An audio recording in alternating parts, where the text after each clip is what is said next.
사진 한 장이 올라왔습니다. 댓글이 폭발했어요. 영국의 대표 언론 데일리 메일이 뒤집혔고 미국 뉴스위크가 받아섰습니다. 텍사스 학부모 수천 명이 분노했어요. 이유가 뭔지 아십니까? 학교 급식 사진 한 장이었습니다. 그것도 한국 중학교 점심이었어요. 이게 학교 밥이라고? 우리 애는 오늘도 냉동 너겟을 먹었는데 그 한 줄이 두 나라를 동시에 흔들었습니다. 영국은 2027년 급식 개혁안을 발표했고 몽골과 멕시코가 배우러 찾아왔어요. 전쟁 직후 유니세프 빵 한 조각으로 시작한 나라가 어떻게 세계 급식의 기준이 됐는지 지금 바로 공개합니다. 시작 전 구독과 좋아요 한번 눌러주시면 영상 제작에 큰 힘이 됩니다. 감동이방 오늘의 이야기 시작하겠습니다. 식판 위에 따뜻한 국이 올라옵니다. 잡곡밥, 카레, 알록달록한 반찬 5가지. 저는 화면을 멈추고 다시 봤습니다. 학교 급식이라고요? 처음엔 레스토랑인 줄 알았습니다. 안녕하세요. 저는 엠마 클라크입니다. BBC 교육 전문 기자로 15년째 일하고 있습니다. 제가 처음 그 사진을 본 건 지난 겨울 런던 BBC 사무실에서였습니다. 아동 비만 특집 기사를 준비하던 중이었어요. 통계를 뒤지고 보고서를 쌓고 전문가 인터뷰 일정을 잡는 지극히 평범한 취재 루틴이었는데 그날따라 SNS 피드를 넘기다가 손가락이 멈췄습니다. 누군가 올린 사진 한 장 때문이었어요. 반짝이는 금속 식판. 그 위에 정갈하게 담긴 밥과 국. 그리고 색깔도 제각각인 반찬들. 저는 처음에 런던 어딘가의 아시안 레스토랑 홍보 게시물인 줄 알았습니다. 그런데 댓글을 읽는 순간 등골이 서늘해졌어요. 이게 한국 학교 급식이래. 학교 급식. 그것도 아이들이 매일 먹는 평범한 점심이라는 거였습니다. 저는 그 순간 15년 경력의 교육 전문 기자로서 뭔가 잘못 읽은 게 아닐까 싶었습니다. 그도 그럴 것이 제가 평생 알고 있던 학교 급식의 풍경은 전혀 달랐거든요. 여러분, 영국 학교 급식이 어떤 모습인지 아십니까? 냉동치킨 너겟, 감자튀김, 대용 피자. 이게 전부입니다. 저도 학창시절에 먹었고 제 조카들도 지금 똑같이 먹고 있어요. 수십 년째 바뀌지 않았습니다. 솔직히 말씀드리면 저는 그걸 당연하게 여겼습니다. 학교 급식이란 원래 그런 거라고 특별히 기대할 게 없는 한 끼라고 생각했어요. 그런데 제가 그 당연함을 의심하게 된 건 숫자 때문이었습니다. 영국 아동 셋 중 하나는 과체중이거나 비만입니다. 11살 아이들의 비만율은 25%에 달해요. 4명 중 1명입니다. 학교를 졸업할 나이가 되면 그 비율은 더 올라가고요. 정부는 매년 대책을 발표하고 언론은 매년 위기를 보도합니다. 그런데 숫자는 매년 올라갑니다. 저는 이게 어째서인지 늘 궁금했습니다. 캠페인도 하고 예산도 쏟아붓고 전문가도 줄줄이 나서는데 왜 아이들은 점점 더 뚱뚱해지는 걸까요? 취재를 하면 할수록 답은 결국 한 곳으로 모였습니다. 매일 학교에서 먹는 그 한 끼, 냉동 너겟과 감자튀김이 담긴 게시판이었어요. 영국 학교 급식의 문제는 어제 오늘 일이 아닙니다. 오래전부터 자국에서도 끊임없이 비판을 받아왔어요. 문제는 비판만 있고 변화는 없다는 거였습니다. 왜냐하면 냉동 완제품을 대량으로 구매해서 데워 내놓는 방식이 비용도 싸고 관리도 편하거든요. 학교 입장에서는 굳이 바꿀 이유가 없었던 겁니다. 아이들의 건강보다 예산 효율이 먼저였던 셈이에요. 그날 제가 발견한 한국 급식 사진은 그 모든 당연함에 균열을 했습니다. 잡곡밥에 국, 카레, 나물무침, 생선구이, 김치. 저는 그 사진을 한참 들여다봤습니다. 반찬 하나하나가 왜 거기 있는지 이유가 있어 보였어요. 그냥 배를 채우려고 아무거나 올려놓은 게 아니라 누군가 머리를 써서 구성한 식단처럼 보였거든요. 그리고 무엇보다 따뜻했습니다. 사진인데도 온기가 느껴졌어요. 저는 댓글창을 더 읽어내려갔습니다. 한국 팔로워들이 달아놓은 댓글들이 있었어요. 이게 특별한 날 음식이 아니라 매일 나오는 거라는 설명들이었습니다. 영양사가 설계한 식단이고 학교 조리사들이 아침부터 직접 손질해서 만드는 음식이라는 거였어요. 저는 그 순간 편집장에게 메시지를 보냈습니다. 아동 비만 기사 방향 바꿔도 될까요? 한국 얘기를 좀 해야 할 것 같아요. 편집장의 답은 짧았습니다. 얼마나 걸려요? 저는 잠깐 생각했습니다. 비행기 타야 할 것 같습니다. 그렇게 저는 서울행 티켓을 끊었습니다. 런던 히스로 공항, 인천행 탑승구 앞에서 저는 노트북을 열었습니다. 비행시간 11시간. 취재 전에 한국 급식의 역사부터 제대로 파악해야 했어요. 검색창에 한국 학교 급식 역사를 입력했을 때 처음 나온 단어가 저를 멈추게 했습니다. 전쟁, 그리고 유니세프. 저는 잠시 화면을 바라봤습니다. 급식 역사를 찾았는데 전쟁이 나온다는 게 출발부터 예사롭지 않았어요. 한국의 학교 급식은 1953년에 시작됐습니다. 6.25 전쟁이 끝나고 나라 전체가 잿더미였던 그 시절이에요. 먹을 것이 없는 아이들을 위해 유니세프와 미국 원조기관이 학교로 빵을 날랐습니다. 영양을 위한 식사가 아니었어요. 생존을 위한 배급이었습니다. 그 빵 한 조각이 한국 급식의 출발점이었던 거예요. 저는 그 대목에서 잠깐 손을 멈췄습니다. 영국이 학교 급식을 시작한 건 2차 세계대전 중 아이들의 영양 상태가 걱정됐기 때문이었거든요. 출발점이 비슷했습니다. 그런데 70년이 지난 지금 두 나라의 급식이 이렇게 달라진 이유가 뭘까요? 저는 계속 읽어내려갔습니다. 전쟁 이후 20년간 외국 원조로 유지되던 빵 급식은 1970년대 들어 서서히 한계를 드러냈습니다. 원조가 줄어들기 시작했고 아이들에게 제대로 된 한 끼를 먹여야 한다는 목소리가 높아졌어요. 그리고 1981년 한국 정부는 학교 급식법을 제정합니다. 단순한 구호급식에서 벗어나 성장기 아이들의 영양을 책임지는 제도로 전환하겠다는 선언이었습니다. 생각해보시면 1981년 한국이 어떤 시절이었는지 아실 겁니다. 지금처럼 풍요롭지 않았어요. 그런데 그 시절에 이미 학교 급식을 법으로 만들어 체계를 잡기 시작했다는 겁니다. 저는 그 부분이 인상적이었습니다. 이후 한국의 급식은 단계적으로 확대됩니다. 1990년대 들어 초등학교 급식이 빠르게 늘었고 1998년에는 전국 모든 초등학교에서 급식이 실시됩니다. 그리고 2010년대에 접어들면서 결정적인 변화가 찾아왔어요. 무상급식입니다. 소득에 상관없이 모든 학생이 무료로 급식을 받는 제도가 전국적으로 자리를 잡은 거예요. 전쟁의 폐허에서 시작한 빵 한 조각이 70년 만에 전국 모든 아이들에게 무상으로 제공되는 영양설계 식단이 됐습니다. 저는 그 속도가 믿기지 않았습니다. 빵 한 조각에서 무상급식까지 한 세대가 채 지나지 않아 이뤄낸 일이에요. 비행기가 고도를 높이는 동안 저는 계속 자료를 읽었습니다. 그러다 한 가지 단어가 눈에 걸렸어요. 영양사. 한국의 학교에는 전담 영양사가 배치되어 있다는 내용이었습니다. 영양사가 학생들의 성장 단계에 맞게 칼로리와 영양소를 계산해 식단을 짜고 조리사들이 아침 일찍 출근해 재료를 직접 손질하고 조리한다는 거였어요. 냉동식품을 전자레인지에 돌리는 게 아니라 매일 아침 신선한 재료로 직접 만든다는 이야기였습니다.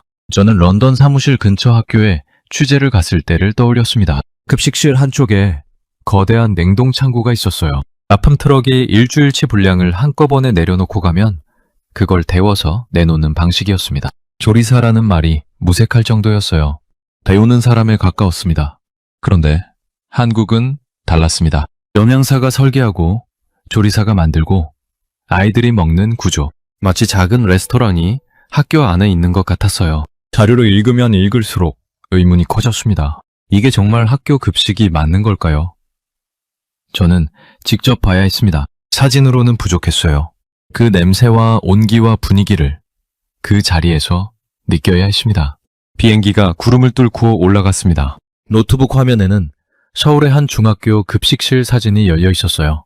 반짝이는 금속 시판 위에 가지런히 놓인 반찬들. 저는 그 사진을 한 번 더 보고 노트북을 닫았습니다. 11시간 뒤면 직접 확인할 수 있을 테니까요.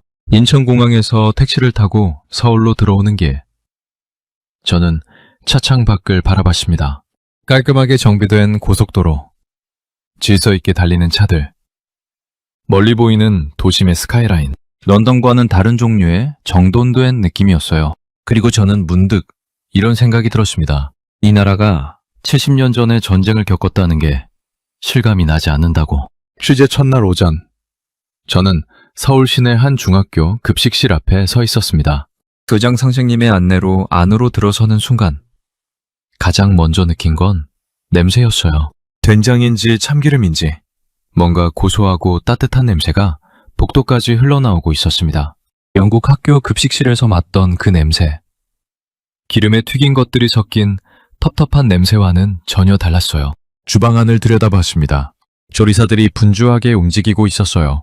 한 분은 커다란 솥에서 국을 젓고 있었고 다른 분은 채소를 손질하고 있었습니다. 냉동식품 포장지는 보이지 않았어요. 신선한 재료들이 조리대 위에 가득했습니다. 저는 그 장면을 보면서 런던의 그 냉동 창고를 다시 떠올렸습니다. 같은 학교 급식실이라는 게 믿기지 않았어요. 그날 저를 안내해준 분은 영양사 김혜림 선생님이었습니다. 10년 넘게 이 학교 급식을 책임져온 분이에요. 저는 영어 통역을 통해 첫 질문을 던졌습니다. 하루 급식을 준비하는데 얼마나 걸리냐고요? 조리사 선생님들은 새벽 6시에 출근하십니다. 재료 손질부터 시작해서 학생들이 식판을 받을 때까지 대략 5시간 정도 걸려요. 저는 잠시 멈췄습니다. 새벽 6시. 학생들 점심을 위해 새벽부터 나온다는 거였어요.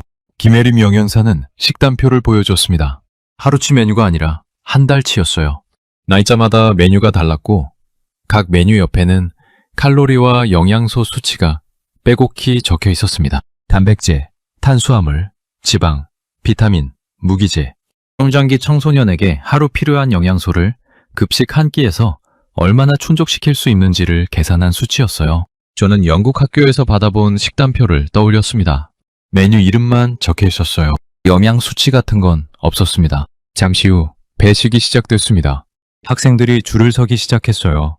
저는 그 모습을 지켜보다가 눈을 의심했습니다. 조용했거든요.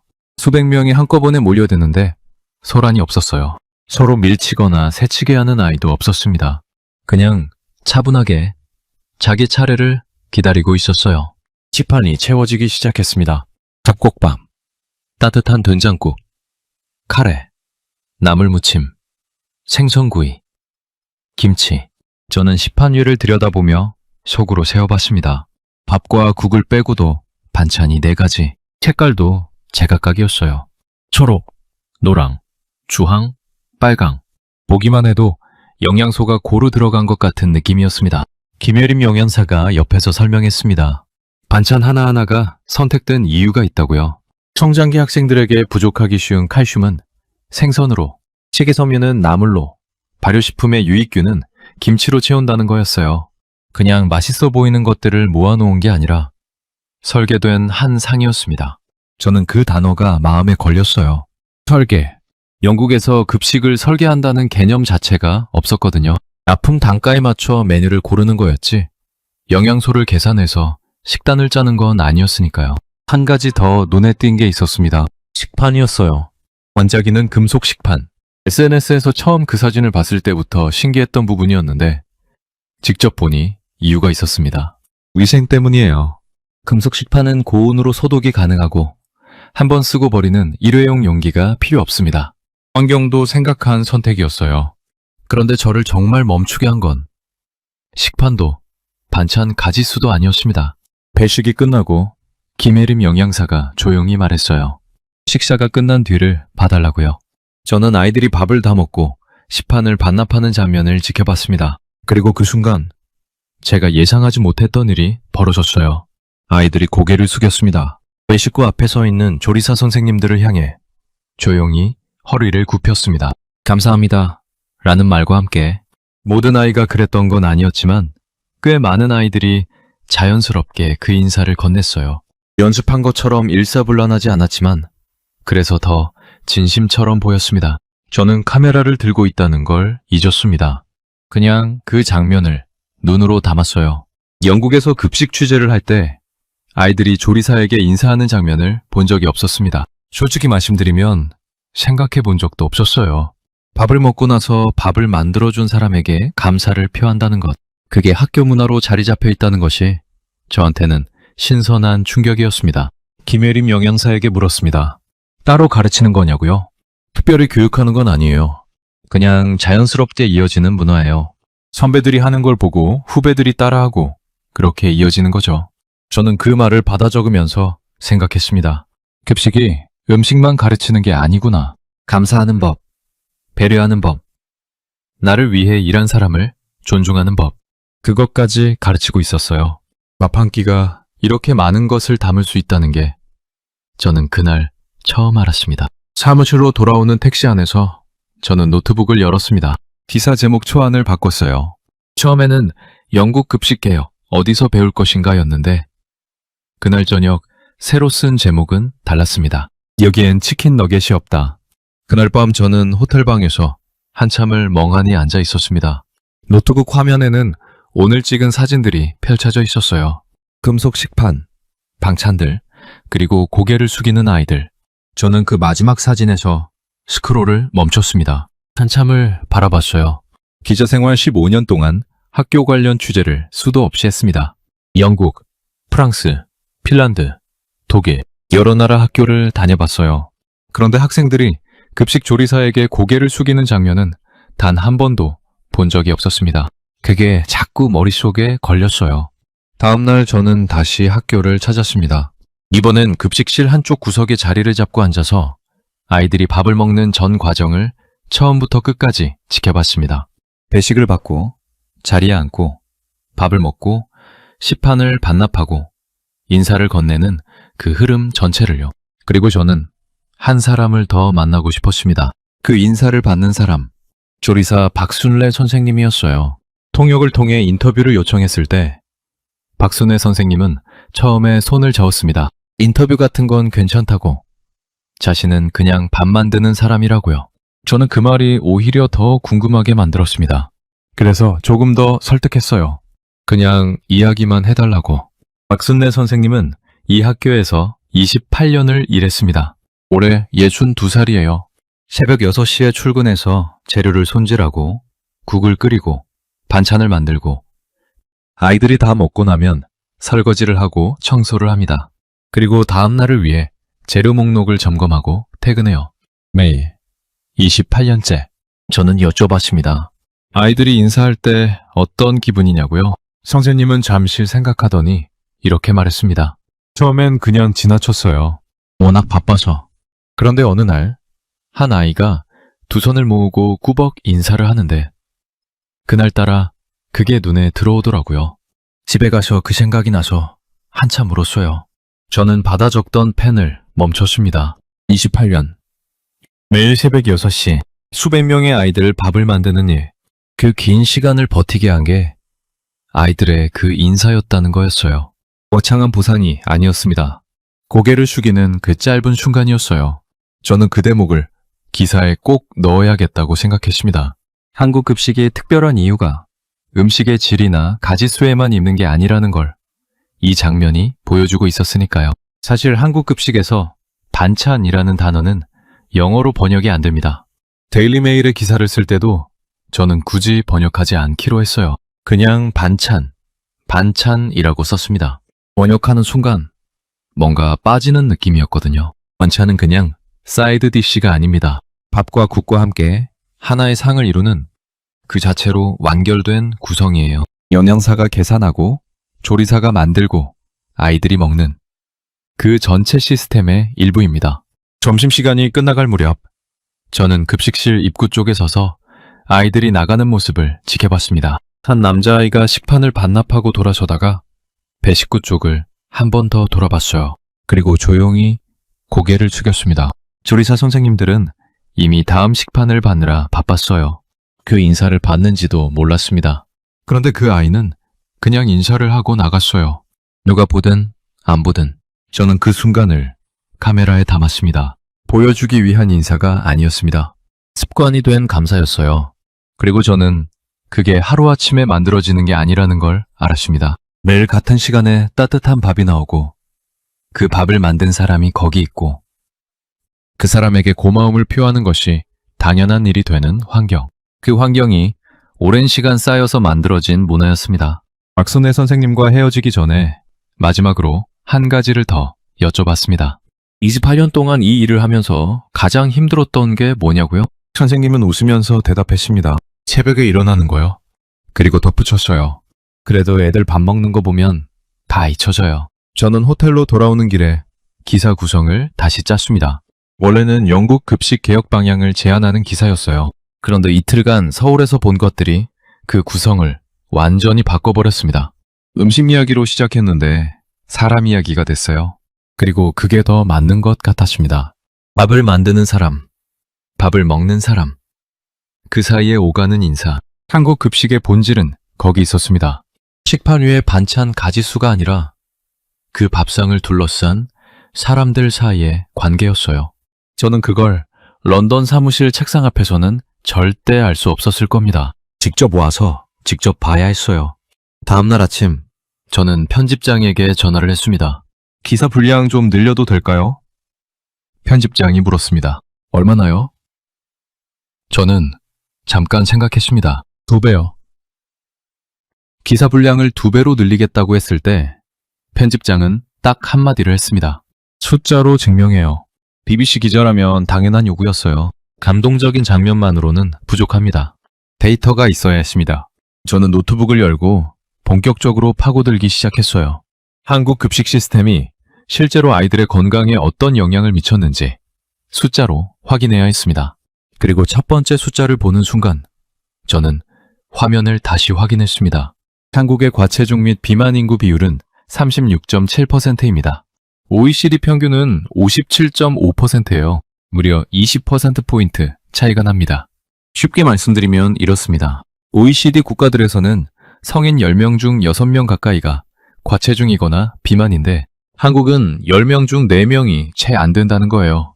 같은 선진국 그룹 안에서 이 정도 차이면 그냥 문화 차이라고 넘길 수 있는 수준이 아닙니다. 영국은 어떨까요?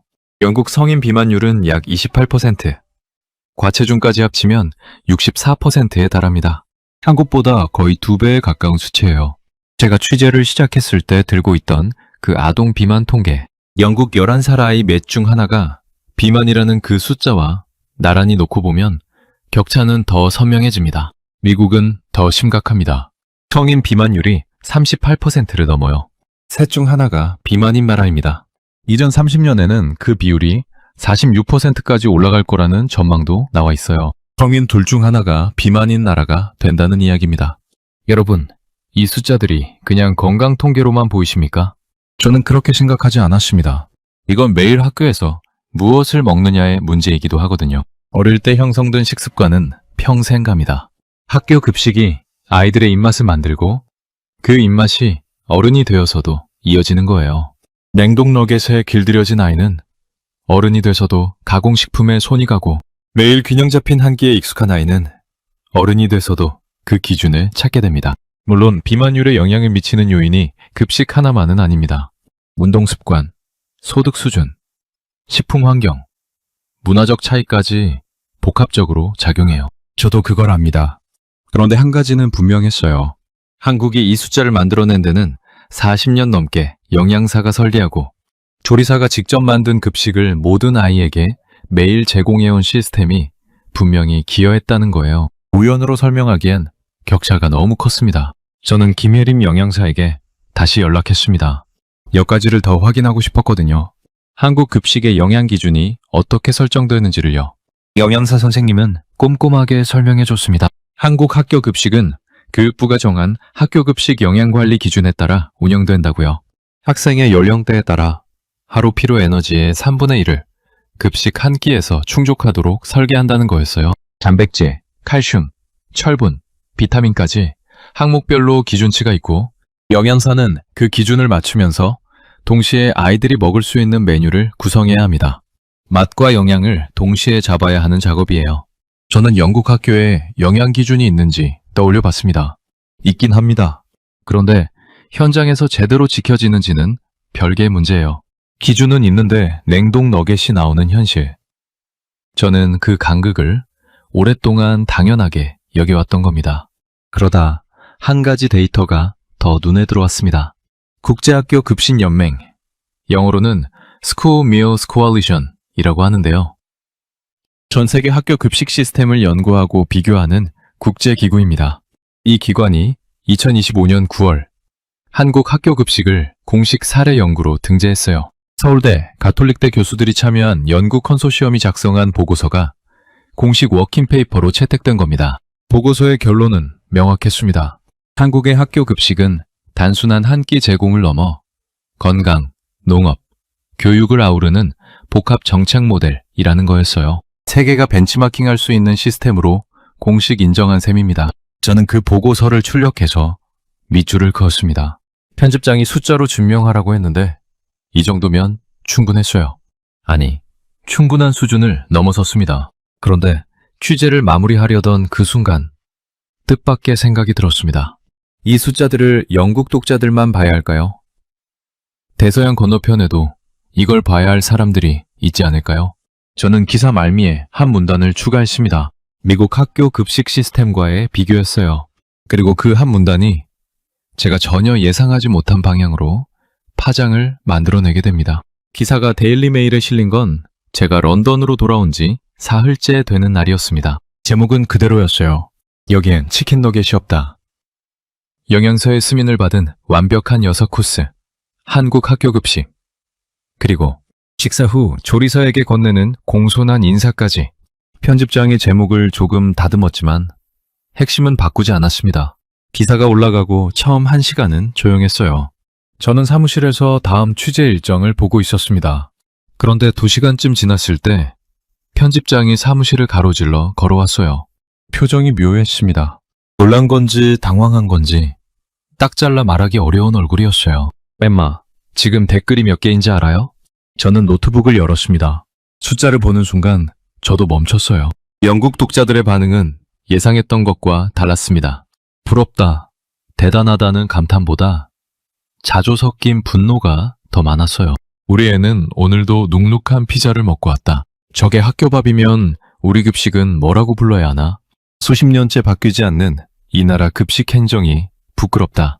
댓글 하나하나가 날카로웠습니다. 감탄이 아니라 각성이었어요. 그런데 그날 오후부터 뭔가 달라지기 시작했습니다. 기사 공유 링크가 영국을 넘어서기 시작한 거예요. 처음엔 유럽 몇 나라에서 들어오는 트래픽이었는데 저녁 무렵부터 미국바 접속이 급격히 늘었습니다. 그리고 그 중심에 한 사람이 있었어요.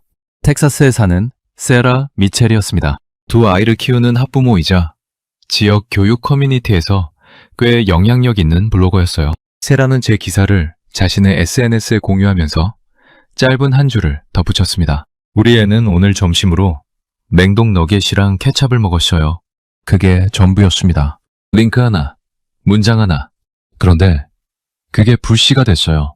세라의 게시물은 몇 시간 만에 수천 번 공유됐습니다. 텍사스 학부모 커뮤니티에서 시작된 반응이 미국 전역으로 번졌어요.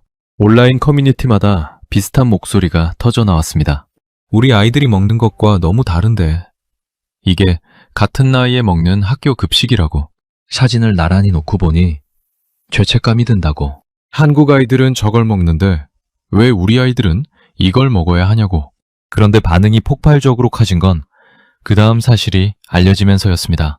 한국은 저 급식을 무상으로 제공한다는 것이요. 무상급식, 소득에 상관없이 모든 학생이 무료로 받는다는 사실이 퍼지자 미국 학부모들의 반응은 분노로 바뀌었습니다. 우리는 매달 급식비를 내는데 저 수준의 음식도 못 받는다고. 세금은 똑같이 내는데 왜 우리 아이들은 냉동식품을 먹어야 하냐고. 한국은 되는데 왜 우리는 안 되냐고. 뉴스위크가 이 흐름을 받았었습니다. 세라 미첼의 이야기를 중심으로 한국 급식, 사진이 미국 학부모들에게 어떤 파장을 일으켰는지를 집중 조명했어요. 기사는 하루 만에 뉴스위크 역대 교육 섹션 기사 중 손꼽히는 조회수를 기록했습니다. 저는 그 뉴스위크 기사를 읽으면서 묘한 기분이 들었습니다.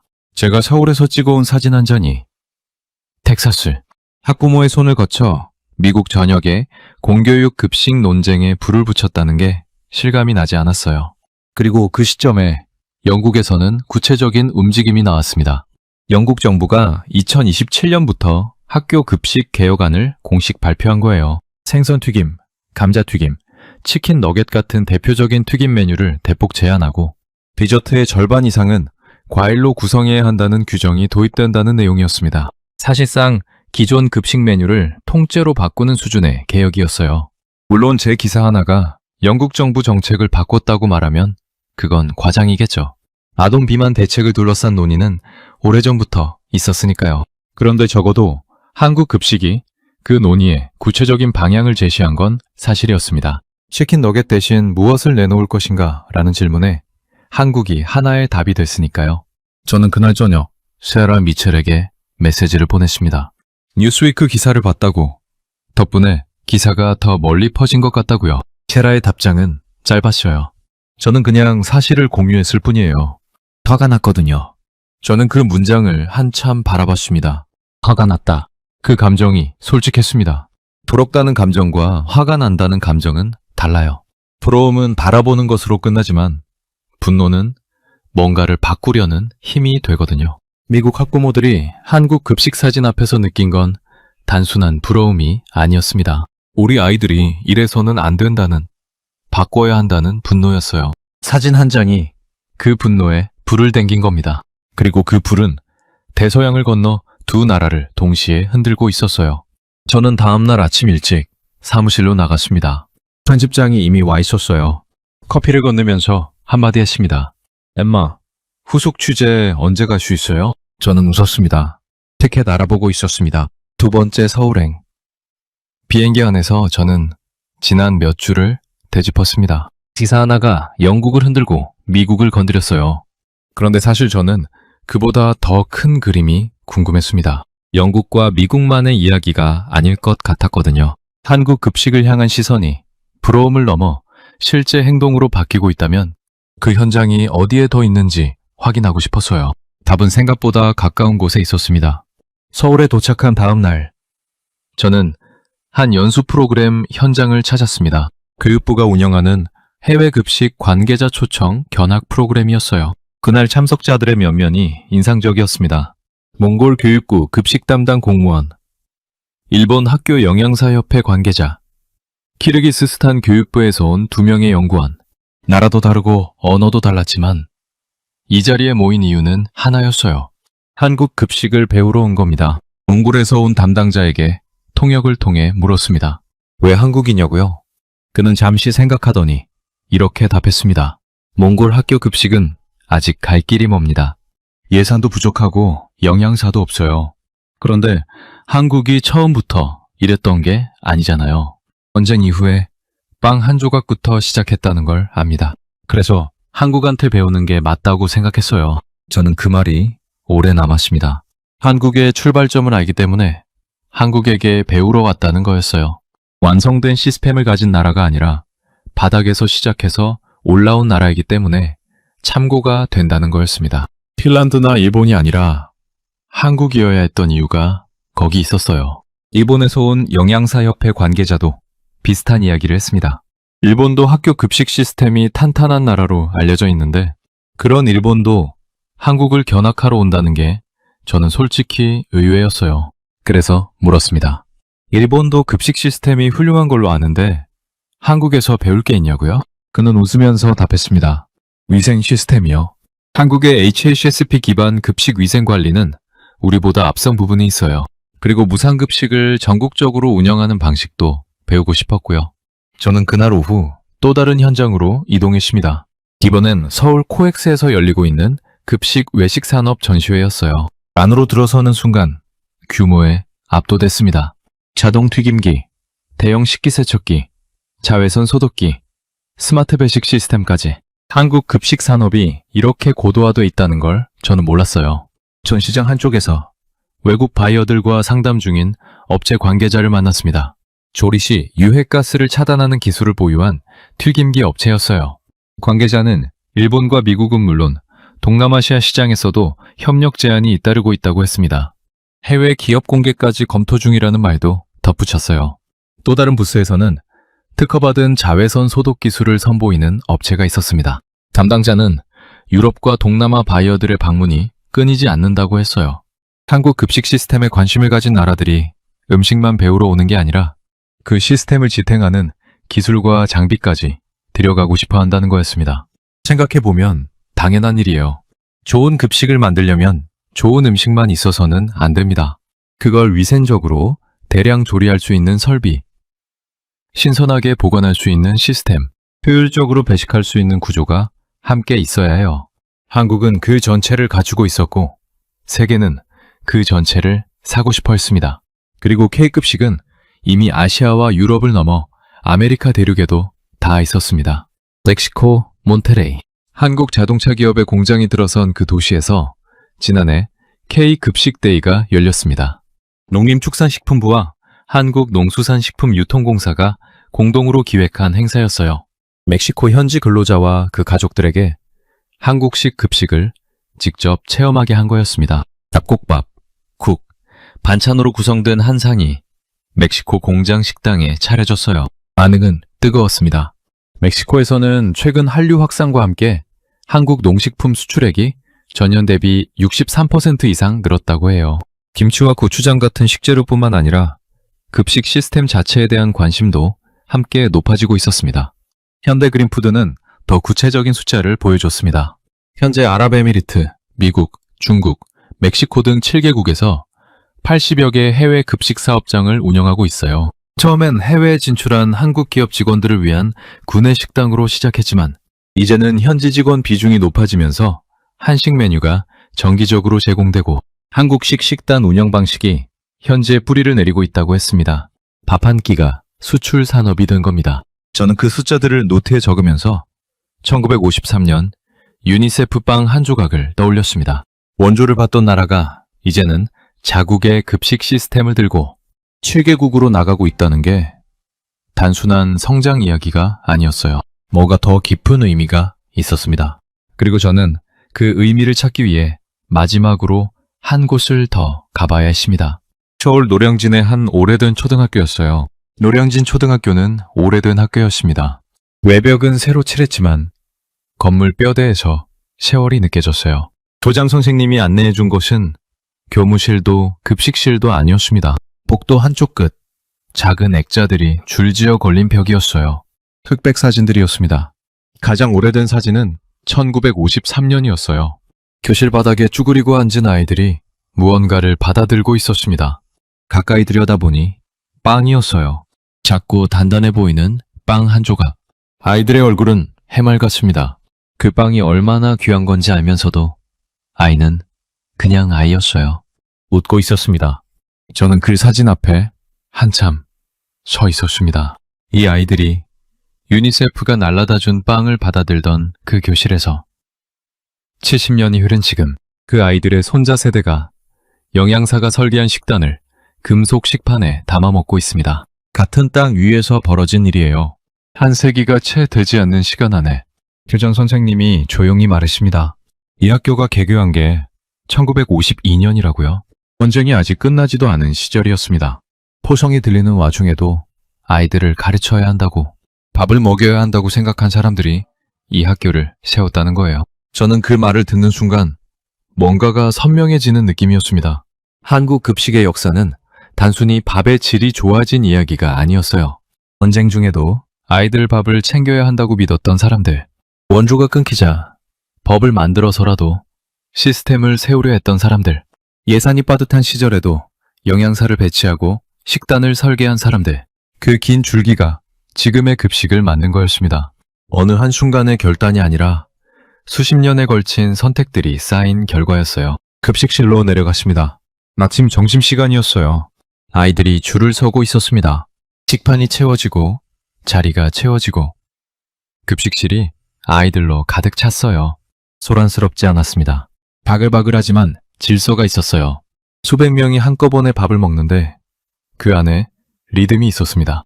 저는 구석 자리에 앉아서 그 풍경을 바라봤습니다. 카메라를 들지 않았어요. 그냥 눈으로만 담고 싶었습니다. 잡곡밥, 미역국, 제육볶음, 시금치나물, 깍두기, 귤 하나. 그날의 식단이었습니다.